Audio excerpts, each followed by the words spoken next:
Greetings, friends. Welcome back to another Tango Banter. I'm Yelizaveta, your host.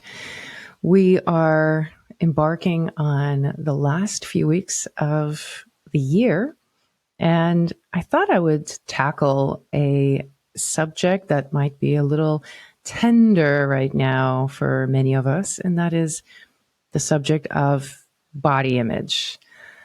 Holidays are an interesting time of year for this particular aspect of ourselves because during the holidays, I don't know about you, but I typically put on a few pounds, and I know a lot of women around me have been complaining about a similar issue. So when it comes to body image in general, it's an evergreen topic, as my husband called it today before I was recording this. When he asked me what I was talking about, that's what he said. He was like, "Oh, an evergreen topic." And I think it is evergreen topic for most people, men and women. But I want to tackle this from the perspective of tango in particular, because when it comes to tango, I think there's a few extra layers of complexity to sift through. And I know that for many people, for many women, body image when it comes to tango might be something that prevents them from even trying tango, a belief that tango requires a certain body image, or it might definitely create some challenges when a person's body does not conform to particular standards that tango seems to promote quite a bit. So this is the topic for us today to discuss, and I'll be sharing some of my own personal struggles, my own personal stories with this concept. This is something I've been dealing with most of my life, and I know there's many of you dealing with this as well. So if you'd like to share some of your experiences, some of your thoughts, reflections, I always look forward to seeing your comments. You can comment under the video if you're watching this on YouTube, or even if you're listening on Spotify, there's a comment section at the end of the episode. You can also reach out to me on social media at IMSO I'm so tango, or email me at connect@imsotango.com. If this is your first time joining, welcome. And I invite you to check out the links in the show notes to my private Facebook group, where I frequently do live banters on Fridays. You can also sign up for my newsletter if you'd like more frequent updates and reminders about upcoming events. Now, anytime I start delving into topics like this one, I frequently like to first define the meaning of what we call body image. So I looked it up on Google, and what came up was a person's subjective picture or mental image of their own body. I think the key word here is subjective, and you will see me loop around back to this particular insight at the end of this episode, because ultimately everything I'm going to say can be interpreted, is rather subjective, and it shifts. It shifts quite a bit depending on the time of the month, time of the year, different life circumstances, different clothes.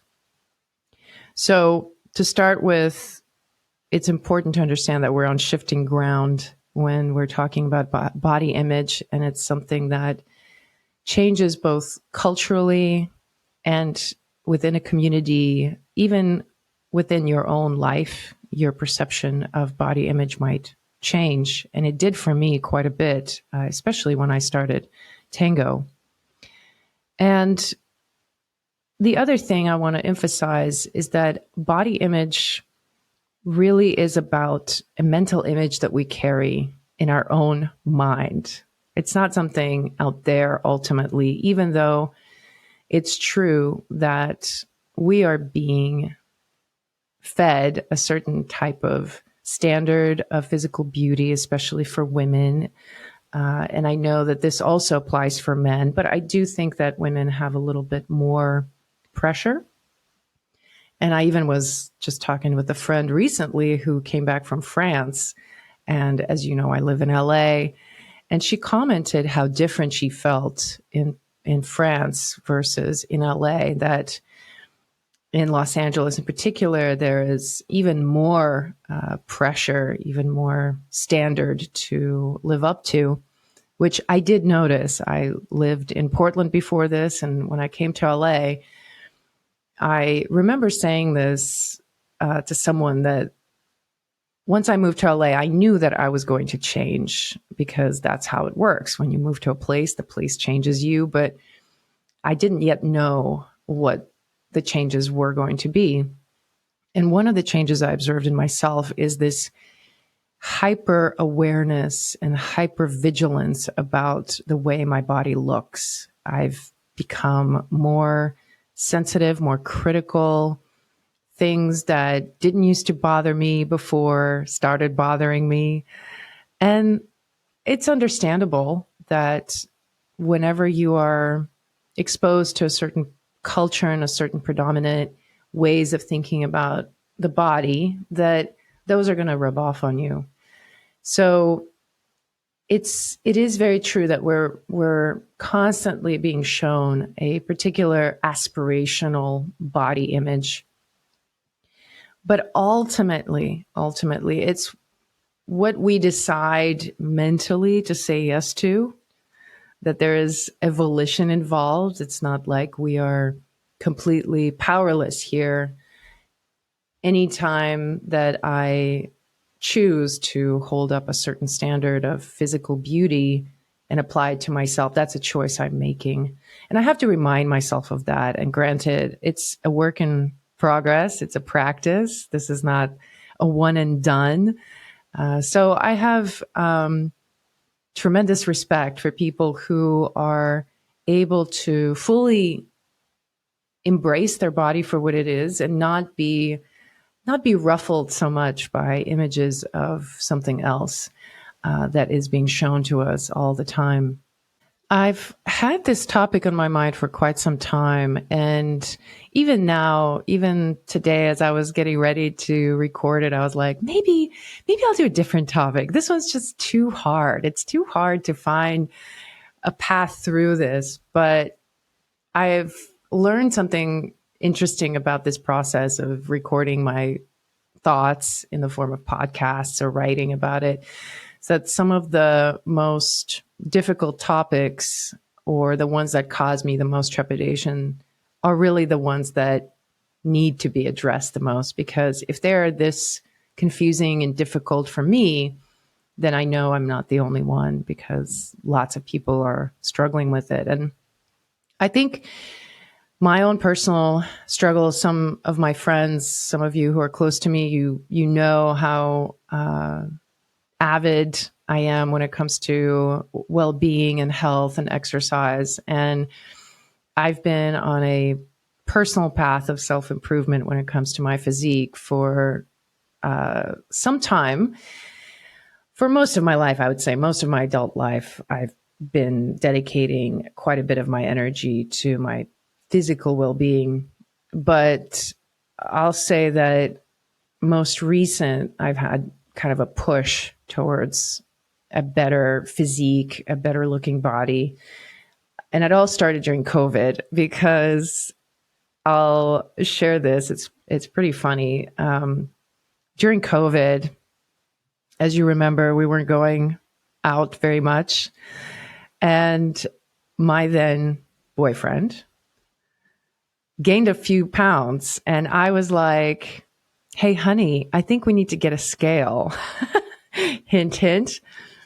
And so we got a scale, and he got on the scale and he realized he gained some weight. But then I got on the scale and I was like, holy crap. I gained more weight than I expected. I knew that I gained some weight, but it was like significantly more than I expected. And so from then on, I made a goal, and I have been chasing that goal ever since. It's been now 3 years, and I have yet to reach my goal. I've gone through several different approaches to this goal, any number of modules of dieting and eating certain foods and timing and exercise.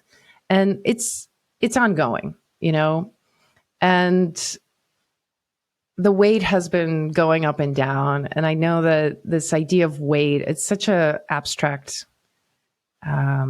concept. Like, why would we even think of the body that way? Why is it that we're so after a particular weight? Why am I so attached to a particular kind of weight? So I know it's sort of an artificial construct, but nevertheless, I've been going up and down in my weight throughout the last few years. And this year I was like, okay, 2023, finally, I'm going to get that weight. And then I almost did, but then by the end of it, I was so exhausted mentally, emotionally, psychologically. It was just so hard. I was doing it in a way that was so, I don't know, like a punishment of sorts. I'm not going to get to have fun until I reach this goal. Like, I must meet this goal before I feel good about myself. And in the end, I felt mostly that I was just spinning my wheels, really. And in the last few months, I gained a lot of the weight back that I had lost earlier this year, because I just was like, enough. I can't do it. I have to find a different way. But when I said enough and I knew that I was going to gain weight, I kind of had to make a deal with myself that I had to accept whatever happens to my body. Like, I had to do this other work of just really being present and appreciating my body for what it is, what it's becoming.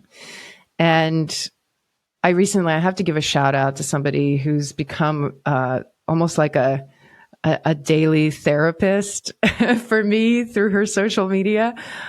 Bree, who's a coach in Dallas, Texas, her social media, which I will link in the show notes if you'd like to check her out. She's really amazing, and she's got an awesome podcast. I definitely recommend it. It's called the Damn Strong Podcast.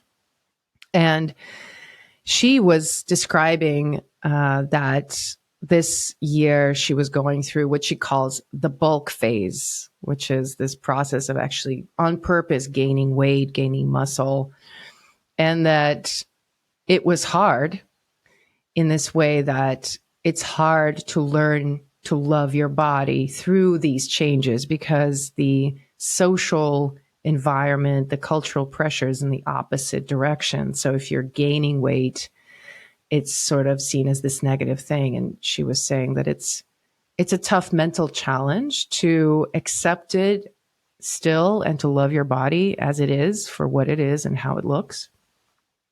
And this podcast came to me at the right time. So I really took it to heart and decided to shift my focus onto a different part of my body image, not necessarily what I see in the moment in the mirror, but more like, what is my constant dialogue with my body? What am I saying to myself? How am I interpreting the information that I'm getting about my body?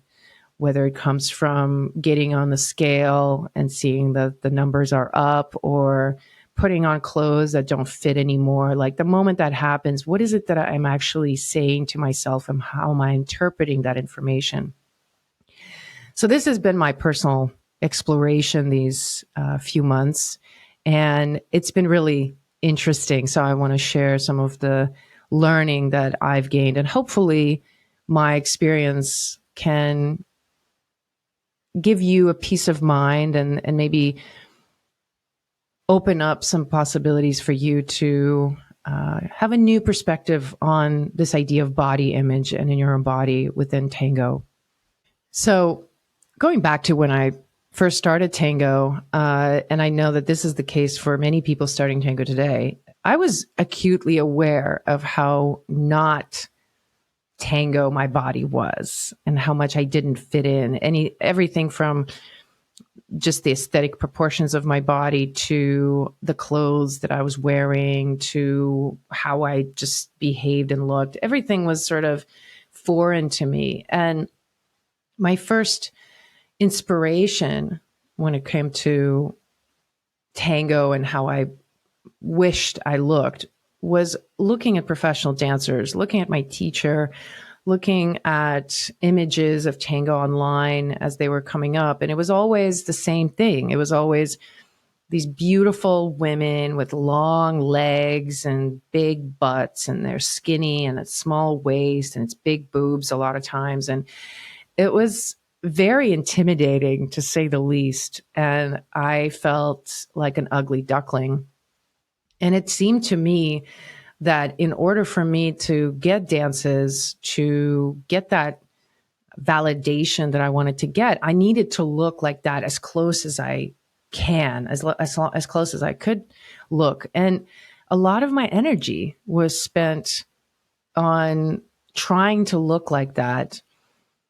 And throughout the years, I just started noticing this kind of a double standard, which still exists to a certain degree, because it shows up in these subtle ways sometimes, like when I hear an organizer announce a performance or compliment performers after their performance. And the organizer will say something like, they're trying to promote their classes or something. And they'll say, you can study with him, the guy, and they'll say something amazing about their technique and virtuosity and their prowess on the dance floor.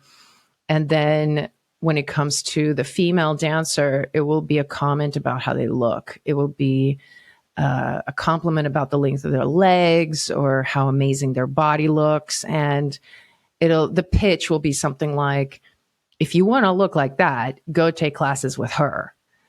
And it's been kind of like a little bit interesting to observe how often that happens, that women performers and dancers, a lot of times they're graded or commended for the way they look rather than for their technique.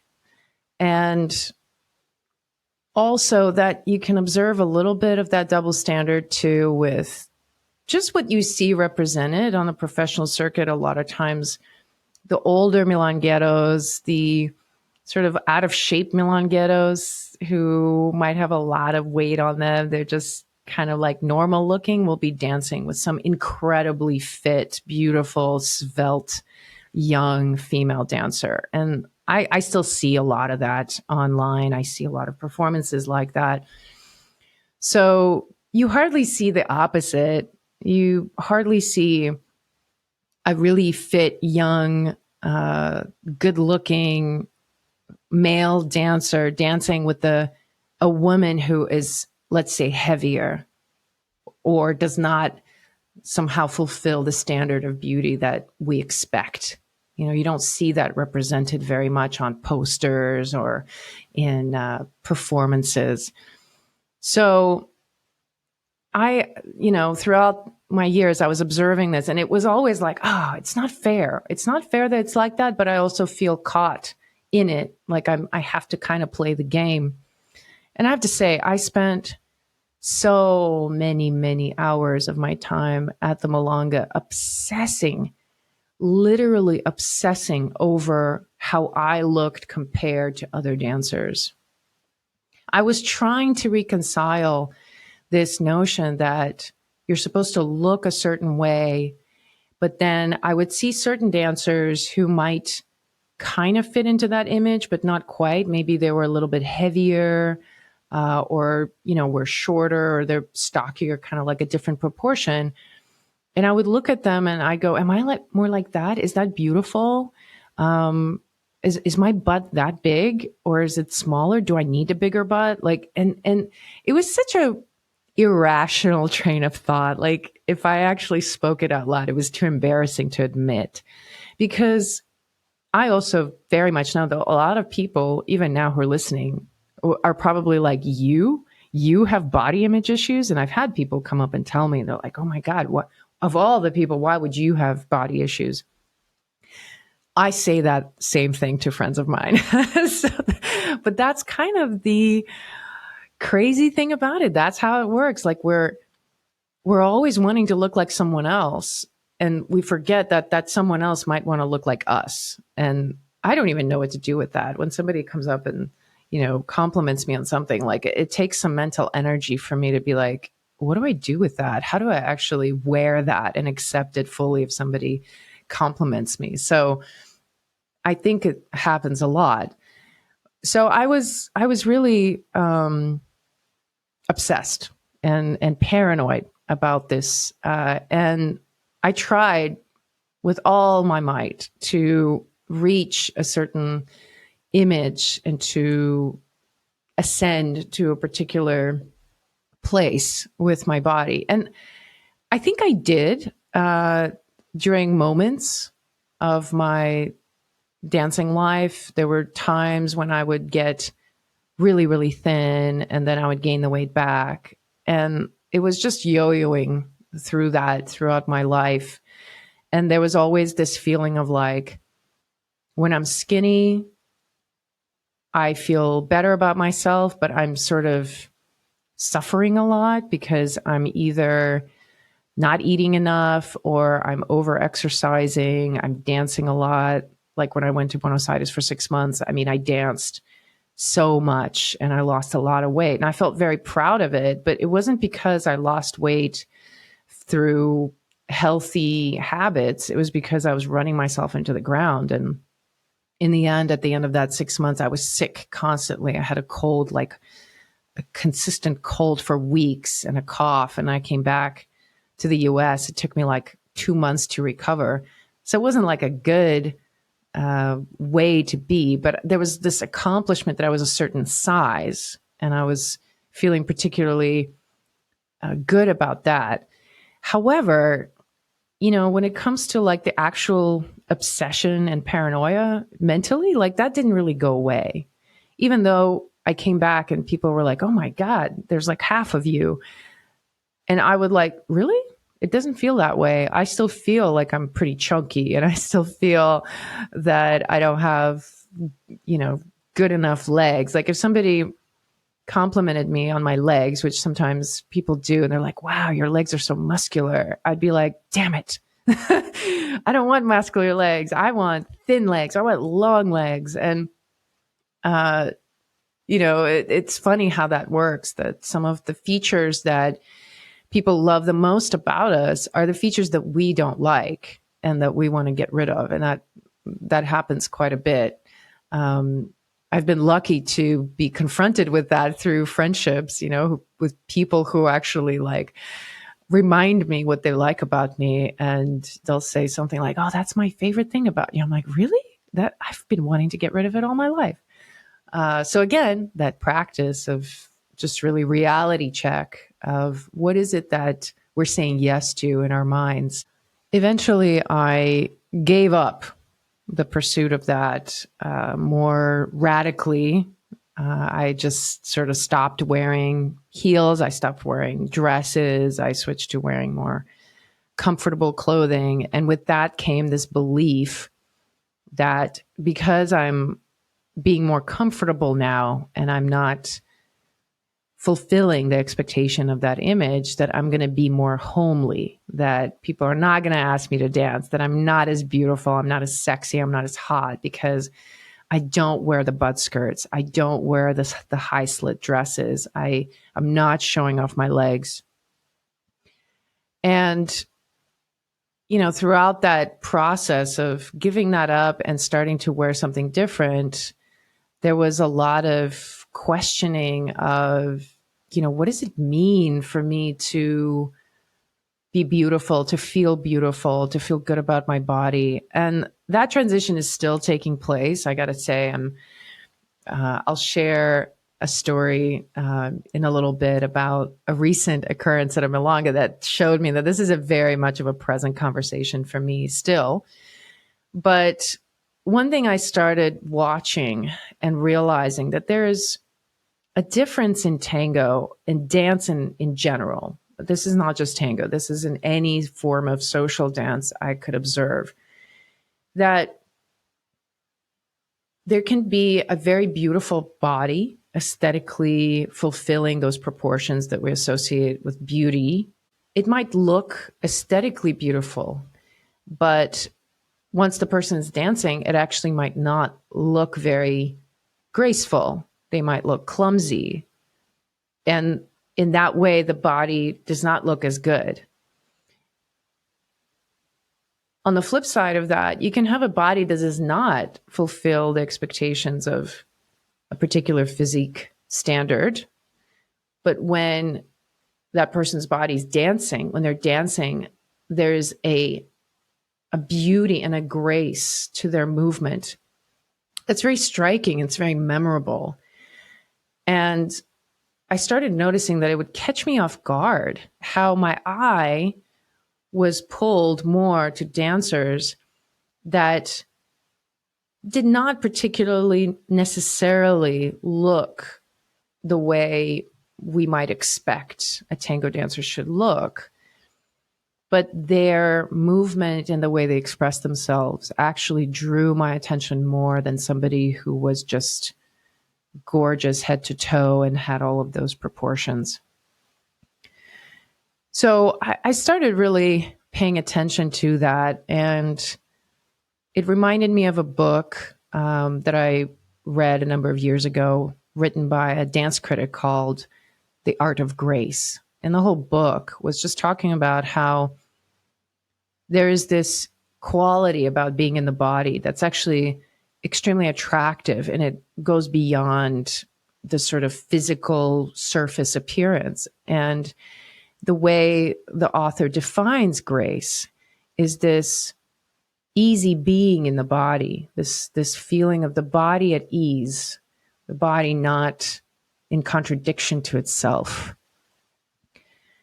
And I really started appreciating more and more that there's this other path, there's this other reality to dance, to tango, that perhaps when you're first coming in, or you're watching performances on stage, or you see something on YouTube, you might not realize that there's this whole other world where ordinary looking people with ordinary bodies transform into very beautiful, dancing, graceful bodies that just comes from something more innate, something inner that comes out through the dance. And one time when I was in a class with Gaston Torelli in Buenos Aires, he asked this question. He said, "When does the dance begin?" He asked this to the group, and we're all sitting there like, wow, what a big question. And he was like, when does the dance begin? When you become aware of pushing into the floor. Like, that's how basic it was for him. The moment that you put your attention into the way, into the how, you push into the floor, that is the moment that the dance begins. And I loved that explanation, obviously, because it's stuck with me all these years. And I decided I wanted to experiment with this idea even further, and to say, well, if awareness of pushing into the floor is the beginning of dance, what about awareness of pushing into the floor off the dance floor? What if I'm aware of how I walk into a room and how I sit down? And what if I pay attention to my posture and pay attention to how I interact and my gestures? And as I started focusing this attention on myself, I also started noticing that other people had very particular qualities that made them shine in my mind.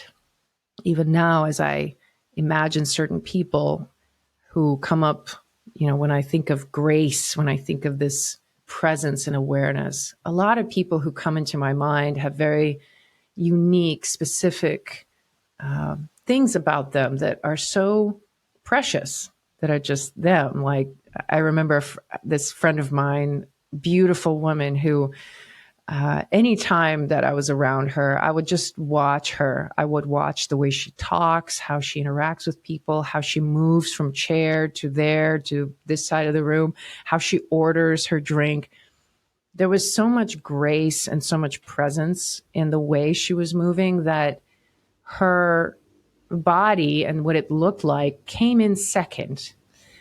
And this is when I really started to find different bits and pieces about myself that I felt I could focus on, that would get my mind off of this train of thought, of this paranoia, this one-way track of thinking like, oh, my body must look a certain way. Otherwise, it's not going to be attractive. I'm not going to be successful in tango. I'm not going to get the dances.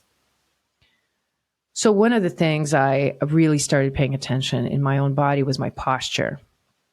If you look at pictures of me from my early days of tango, I'm always hunched over and I always had my arms in front of me. It was very uncomfortable for me to stand up straight. So I decided I was just going to make sure that anytime I was sitting, I would sit up straight. That was like my practice for a while. I would just, while everybody else was hunched over around me, I would sit up straight. And it's really interesting how many people commented and continue. Sometimes I still get those comments about how good my posture is, how it's noticeable, And it took a long time for me to kind of get it into my body fully. And I still sometimes catch myself not having good posture. And sometimes I don't care. Like, it's not like you have to have good posture all the time. And it's not necessarily the ticket to getting what you want. It's just, that's what it was for me. I felt like, well, I might not have the biggest ass, but I can have good posture.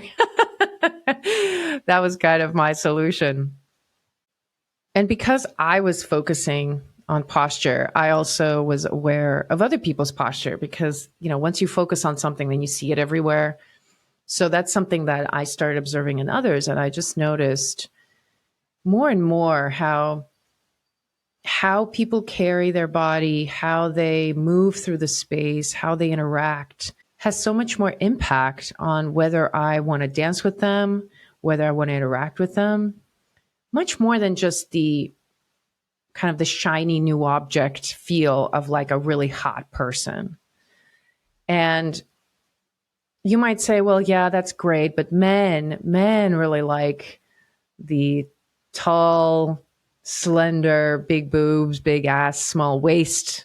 That's where it's really at. But I don't really think it's that one-sided, because from what I gathered from talking with a lot of men, men have like really a wide variety of preferences.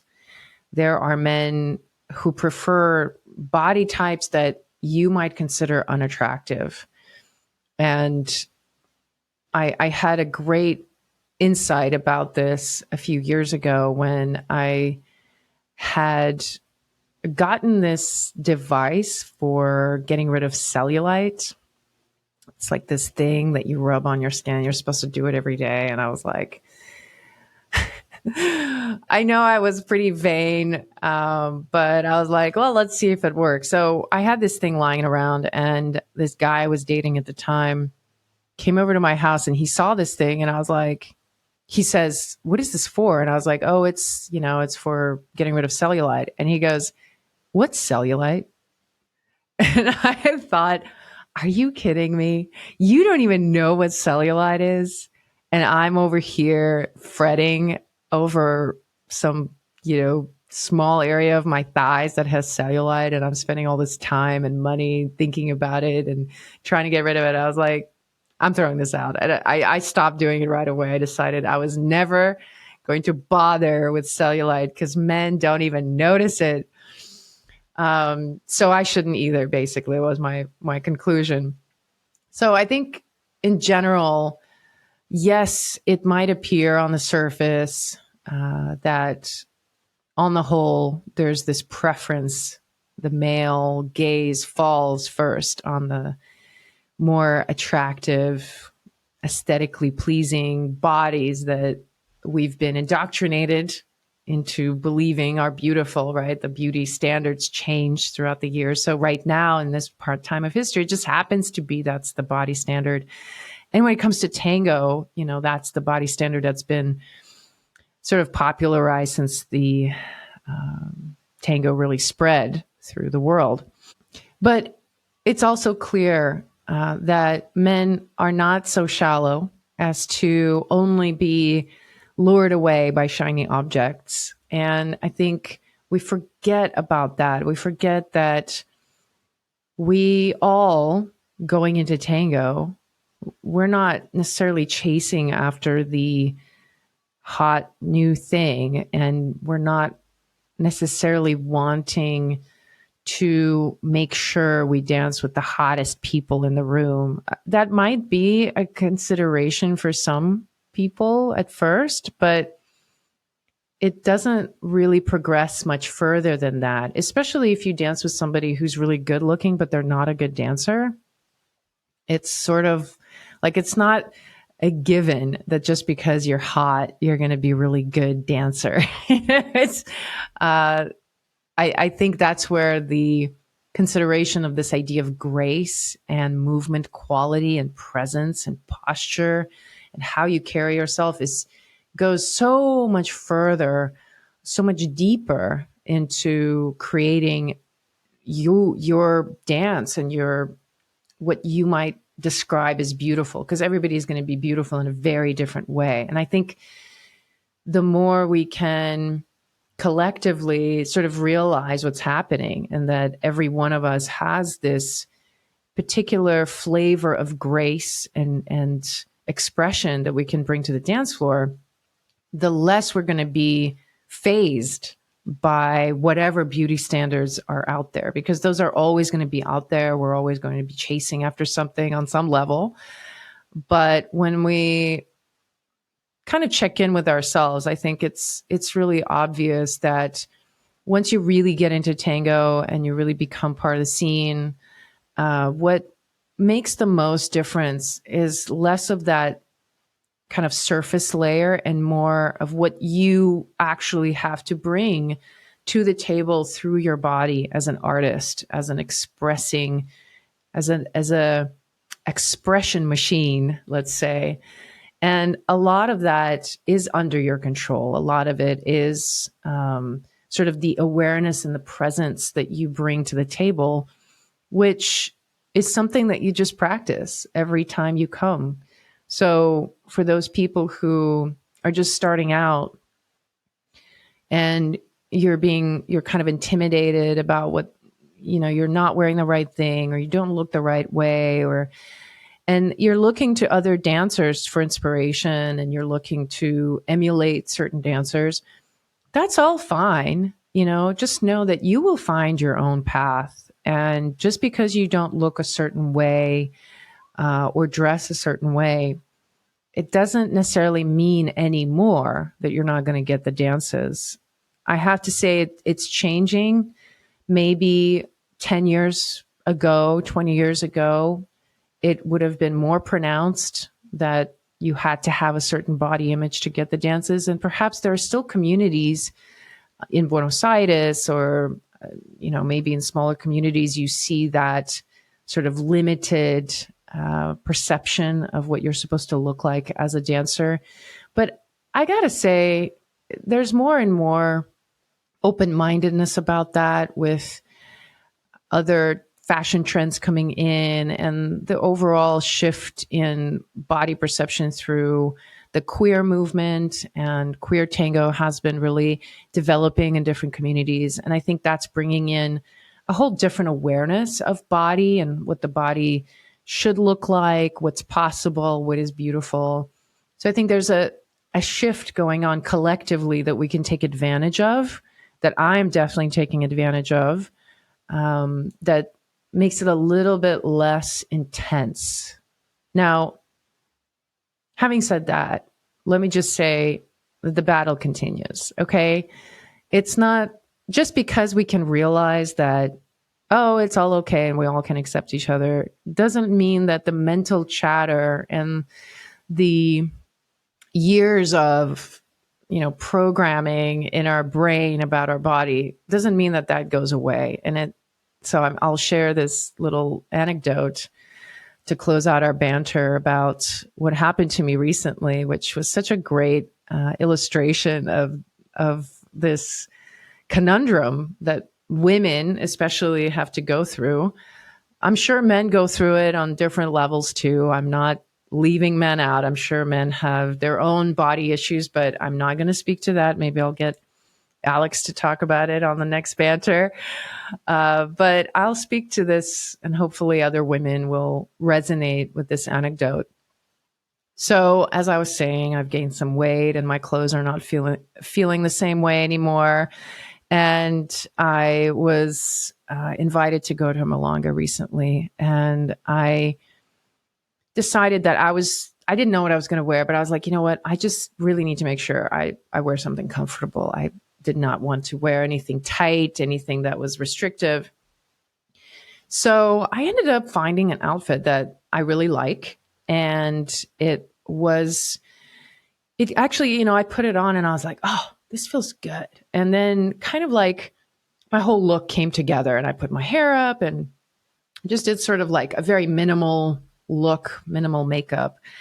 But I was feeling really good.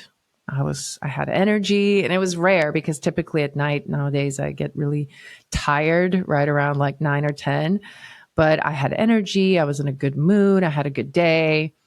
And so going to the Milonga, I was able to tap into some of the, the more positive aspects of my mind, and imagine myself in a certain way, and feel good about what I was wearing and how I was feeling. And I went to the Malanga, and not even 10 seconds after I sat down, somebody ran to me and they were like, oh my God, I just want you to know you are so beautiful. I saw you from across the room. You walked in, and they were just so, beyond words describing my beauty. And I was like, oh my God, how funny is that? Right? Like, here I was just being like, oh, I'll just put on something that's comfortable. But this person sort of, I think they tapped into more of my whole energy, not just what I was wearing, but like how I was feeling inside my clothes. And so I laughed, and I, again, practiced accepting it, right? Like not being like, oh, no, that's nothing. I'm not really, it's not really a big, like whatever. We always try to sort of kind of deflect the compliment. So I practiced taking it in. And then some time passed, and I feel this tap on my shoulder, and somebody else says, hey, I just want you to know you look amazing tonight. I was just admiring this and this. And they just went on for a while. And I was like, wow, that's amazing. And here I am, like still the same with my extra whatever weight I gained, and all these problems that I'm still trying to solve, and all this frustration that I still have, that I haven't figured out about my body. But here I am given what it is that ultimately I think we all want. We all want that sort of appreciation of what we look like. And it feels really good when somebody comes up to you and compliments you on what you're wearing. It's a really great feeling, So I appreciated the compliment and I accepted it. And so I had a great night. I felt good about myself. I went home. I got up in the morning and I proceeded to watch some practice videos that I recorded from the night before. This was before I went to the Malanga. And I'm watching these videos, and it's funny, I was wearing the same top that I had worn to the Malanga later, but I wore a different pair of pants. And I'm watching this video and I'm like, oh my God, I've gained so much extra weight. I look so fat. And look at that fat roll over there. And I'm like, I'm just a critic, fully in that mode of just totally hating what I look like. And I'm like, oh, this is all crap. And the stark difference between how I felt the night before and the next day was just so amazing. It was kind of wild to realize it was the same mind even producing these thoughts. And as it happened, though, I sort of, because I was thinking about this episode, it caught my attention. I was like, wow, that is really the key here. Like, to be aware that that's what happens to us on a daily basis, on an hourly basis. We might feel okay about ourselves, and then we catch a glimpse of ourselves in a mirror or in a reflective glass, and suddenly we'll be like, oh my God, I look terrible. Oh, this looks awful. Oh, my ass looks too big in this. Like, it'll be so fast. You can't even catch yourself doing it. It's already there, Or you might see yourself in a video, or you might see yourself in a picture, and it will cause this pang of panic. At least it does for me, where I'm like, crap, I look terrible. I don't look as good as I want. Or, my belly is too big. My butt is too flat. My arms are too fat, or whatever. Like, whatever standards that we're applying to ourselves come out. And I think the takeaway of this whole episode is that that's just part of the conversation. Everybody's having this conversation with themselves. I think men, maybe to a lesser degree, or maybe it takes a different form. But I do know that most women, even the ones that, this is the kicker. I bet that the women that you think are the most gorgeous women in tango and are like the hottest and you would want to look like them, if you were to talk to them, I bet they would say that there's something wrong with their body and they want something different.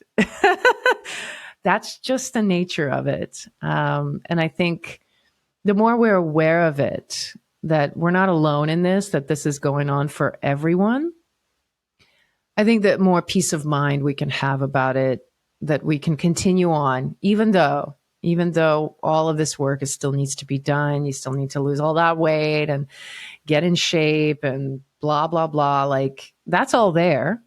And it doesn't have to disappear. You don't have to fight it. You don't have to conquer it, which is what I'm telling myself. Like, I don't have to get to this place where, okay, now my body's perfect. Now I can live my life. Everybody can just accept that that's there. And on top of it, you can then build up the things that feel good, right? For me, once I realized that, my posture was something that was contributing to people favorably responding to me, like, posture became something that I constantly am thinking about. And for other people, it's going to be something different. For some people, it's the way they dress and the kind of style they develop, or how they do their hair or their shoes. It can be any number of things that really come naturally to you as a form of self-expression. But I think the bottom line is, how do you like to move your body? And what does it mean for your body to be at ease, right? If we come back to this notion of grace, and what is grace? Grace is that easy being inside the body moving at ease. And that's why even when it comes to movement and what is beautiful in movement, when I watch performances, to me, the most astonishing performances is when I see people moving with ease, whatever movement they're doing, however complex or simple, that it's done with attention and ease. That's the thing that catches my eye, not necessarily how high the boleo is or how fast the dancers are moving, that to me is sort of the thing I'm after. So going forward, gentlemen, keep those compliments coming. And I would say that's for everyone. We should just all get into a habit of giving genuine compliments to people we admire. It doesn't have to be all the time. You don't have to compliment everyone. But if you do see something you appreciate about a person's attire, about how they move, how they dance, do be generous and offer that compliment, because it makes a huge difference. As you can see, it made a huge difference for me to hear those compliments that night. And I know it makes a difference for other people, even if they don't accept it. You know, I know there's people who have a hard time accepting a compliment, but it's good to continue to challenge them to accept those compliments, because it's a good way to reinforce positive associations with your body and how you look. And ladies, let's recognize that the conversation about body image is ongoing, but we don't have to fight it. We don't have to try to eliminate it or conquer it, as I said.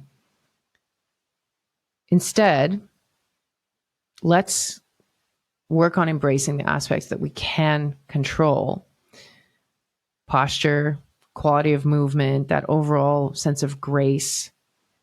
And this is not something that you have to learn to do because you don't know how to. This is something that comes from you as you explore your dance, as you go out, as you observe and learn all these other things. It comes with time, with practice.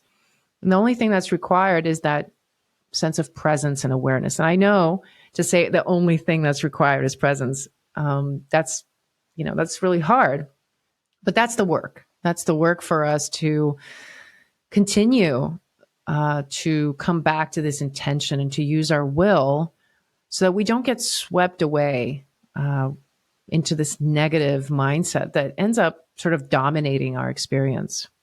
So thanks for joining me on this banter today. I hope you resonated with some of the themes. And if you'd like to share any of your thoughts, please DM me. Keep the conversation going. I love hearing from you. And we will continue the banter next week. Until then, ciao.